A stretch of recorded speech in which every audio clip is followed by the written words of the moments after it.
Okay, it's going. So don't really know what I'm doing yet. Being on camera makes me kind of uncomfortable. But I wanted to start out doing, check-ins with what I've been going through over the past year, just to kind of, document my symptoms, because my mom has been telling me to make a daily list, pretty much every day, because they vary constantly. So, not good at that. So I'm gonna do some videos every now and then, just to kind of check in. Anyways, it's been a minute of me babbling, so let me get to it. A year ago, around this time, maybe end of February, I got sick, really sick. This is when COVID first started gaining some momentum, and I was out of work for about a week, panicking that I was going to get in trouble or lose my job. I don't know. I was being super irrational. But I woke up one of those days, and all of a sudden, my brain felt like it was moving inside of my head. I wasn't moving, but my brain was moving, and it was rocking back and forth. Super weird sensation. So I called my doctor, and he was like, "Oh, it's anxiety. Let's get you on Zoloft." I was like, "What?" I've had anxiety for my entire existence. This is not anxiety, but okay, sure, whatever.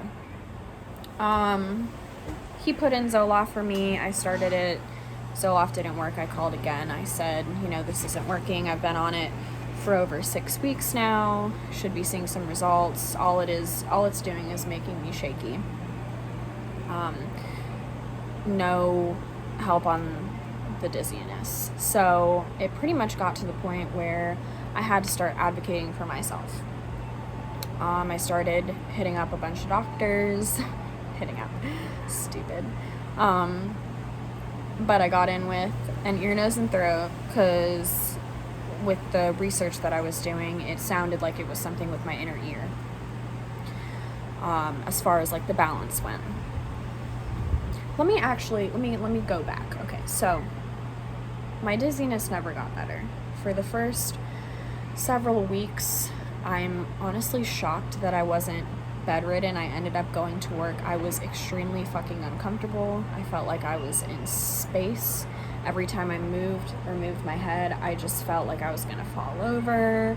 My vision, I was having vision changes. I was super nauseous, not to be disgusting, but my stool was very soft. I thought I might have a parasite. So I changed doctors. And she goes, "We'll get some blood work, but honestly, I don't really know what to tell you." At first, I was like, "Oh my God, not another freaking doctor that doesn't know what they're talking about. I hate this lady. I'm crying in her office and she's not giving me any sympathy, blah, blah, blah." So she put in for blood work. Blood work came back normal. I was like, "God damn it." So everything is normal. Again, now where do I go from here? So then I took it upon myself to go to an ENT. ENT said, "You definitely have something in her ear. It's been a couple of months at this point. Let's do a balance test, very not in-depth balance test, and see where you're at."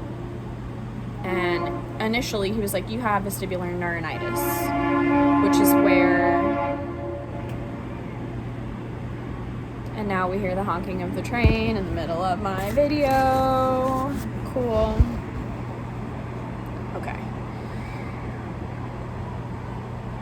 So he said, "I have vestibular neuritis," which is basically something that happens after a virus, upper respiratory infection, whatever. It attacks the vestibular nerve, and it throws things off balance. The thing is with vestibular neuritis or neuronitis, is it goes away. Here I am a year later, it hasn't gone away. So, yeah. Did the balance test. He goes, "Okay, you have vertigo." I was like, my dad has vertigo, my stepmom has vertigo, I know people who have had vertigo, have done the Epley maneuver, have done all of the exercises. This is not vertigo. And I don't have nystagmus, which is a very common symptom of vertigo. So whatever, I guess, we'll do what you think. I'll do vestibular rehab, which is what he suggested. Didn't help. So I was kind of at a loss. Like, hopefully this just gets better. I kind of took a break from the doctors because I was emotionally wearing myself out. I was fiscally not doing great because luckily I had great health insurance that was inexpensive at the time. It's expensive now because I make more money. But I wasn't doing well because I was just throwing money at doctors, and everybody was kind of telling me something different. So took a break from doctors, developed very, very bad anxiety, as you can imagine, because being off balance is this literally, I've been through some not good stuff. I was an alcoholic. I'm in recovery. I went through withdrawals from that. I had hallucinations, which was very, very scary. Honestly, this topped it, and I live it pretty much every day. It's gotten better, but we'll get to that way later. So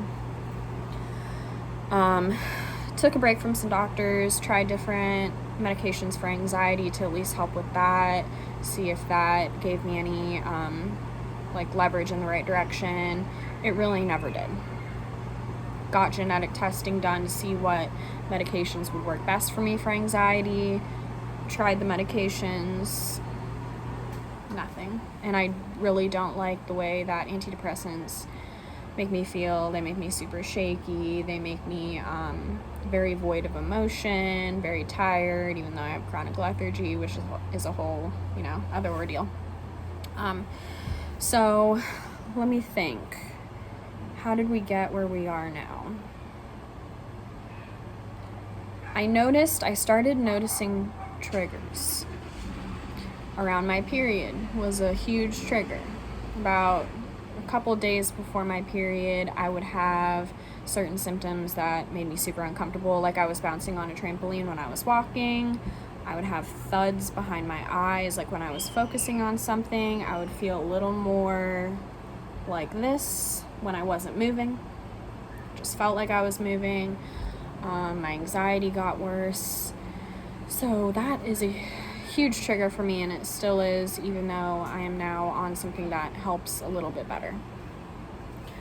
So I started noticing these triggers, and I went online, and I was doing some digging in the internet, as I do, and I found this article by someone called the Dizzy Cook, and she's really well known in the vestibular community, and she has a whole article about vestibular migraines and how she got diagnosed and her symptoms. And I was going through all of those symptoms like, oh my God, this is it, like 100%.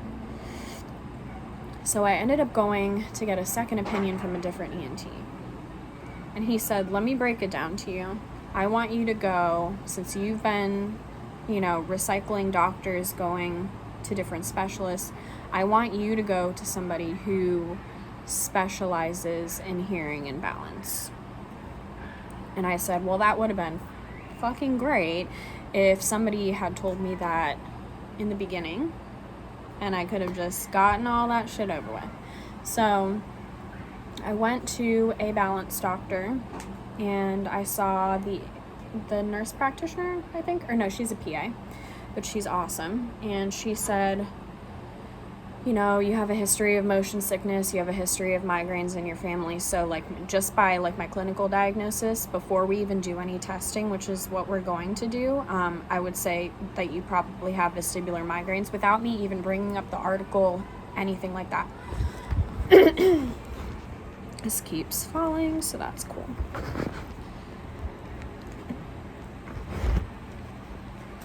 Okay.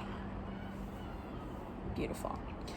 So, she said that would be either that or PPPV, which is peripheral, something with the eyes, I don't know. Peripheral positional something vertigo, which I also could have in accompaniment with that. But I don't know. I haven't dug that deep yet. So we did balance testing, and the only thing that she found was that there is something going on with my eyes. So she thinks that when I got sick, everything got thrown off with my balance system, and my eyes never really learned how to cooperate with my inner ear and my brain, which is how your balance system works. And so my eyes need to be retrained with my brain. It was very expensive. Very expensive. Again, luckily I have insurance, because if I did not, it was going to be $4,000. I did not pay nearly that, but still, for me, it was expensive, but it was worth it. And so she said, I have two options. One being vestibular rehab. I said, ma'am, I already did that. And she said, yes, I know. And let me tell you what I found with your results from the vestibular rehab. That showed me, in accompaniment with the results of the balance test, the notes that they had made about me was, when I close my eyes, my body gets very disoriented. So if I close my eyes, I start to sway a lot more than when my eyes are open, because my body is trying to figure out where I am in space. Also, I walk a hell of a lot slower than the average person my age, which I already knew, because I can tell. Makes me feel like a lazy ass bitch. And that is my body's way of trying to protect me, basically. So I always kind of knew it was something with my eyes. My vision has changed a lot. I have static vision, which is like a symptom of vestibular migraines as well, and regular migraines as well. The static vision, the auras, Alice in Wonderland, which is like, it's very hard to describe, but it's like things appear bigger than they are, or smaller, or they're kind of like throbbing. That's like a weird word. I don't like that, but they're throbbing. And fluorescent lighting really kills me, which is awful, because I work in a hospital, essentially. I work in a vet hospital. So I will have times during the day, actually very frequently, where I am super disoriented and I'm trying not to freak out. And I have to sit down a lot, which sucks, because, we're all running around. We have like 3 patients every 30 minutes. We're very busy. We're making a lot of money, which is fucking sick. But it sucks because of this. What else is something that I deal with? Yeah, just when I have flare-ups, which is what I call them and what it's called in the vestibular community, my life is very uncomfortable. I'm really depressed. I cry a lot. I feel like I'm never going to be who I used to be. And that scares me, because, I got sober almost 4 years ago. And I was very outspoken, very well versed. And now I feel like I'm just totally different. Sometimes I can't think of words because of the brain fog, which is another symptom. Like chronic severe lethargy and brain fog and cognitive function are major symptoms of vestibular issues and anxiety, and I have both. So it's a pretty shitty feeling when I'm having flare-ups, and I don't really know how to pull myself out of like the depressive, anxious state. Eventually I do come out of it when it eases up a little bit. But anyways, so my doctor said, these are your results. And since you already did vestibular therapy, I want to put you on a medication. I'm not going to say what that medication is because everybody's story is different. If anybody is dealing with this and has questions, you can ask me, especially since it's a new development. I'm only on my 2nd month, so she said pretty much within the first 6 weeks I'll see a dent, and that's nowhere near where I'm going to be eventually. And with adjusting doses and everything, it just needs to be figured out.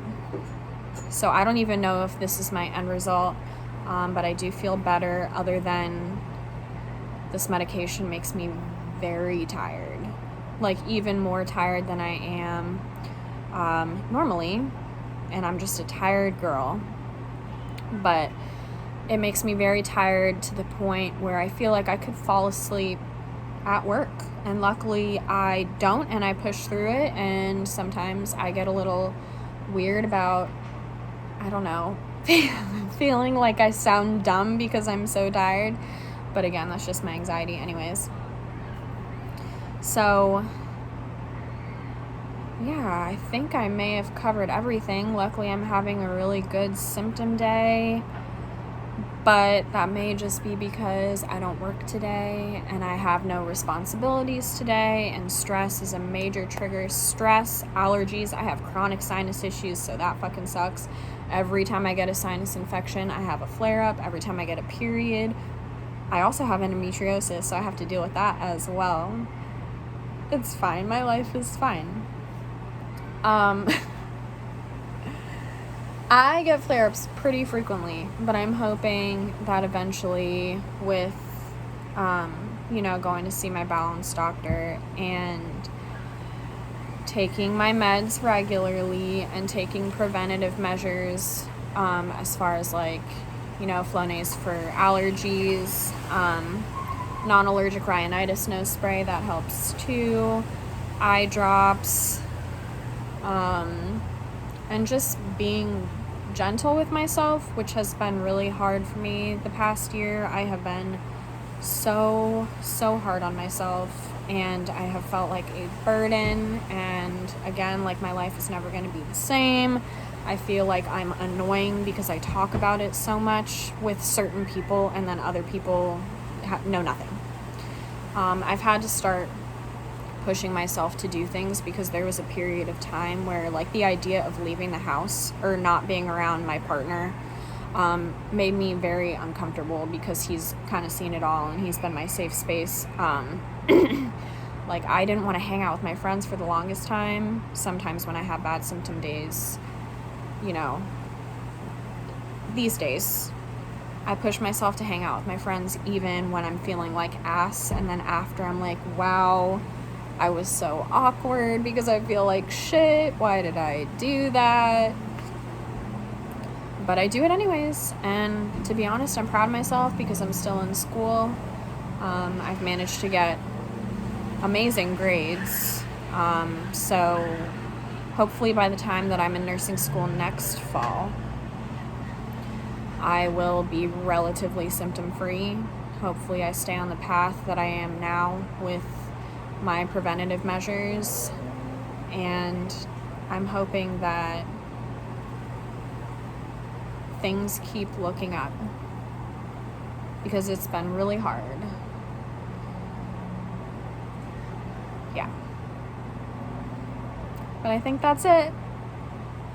Thanks for listening to my 20 minutes of nonsense and looking at my red sunburned nose. No makeup. This is me. All right.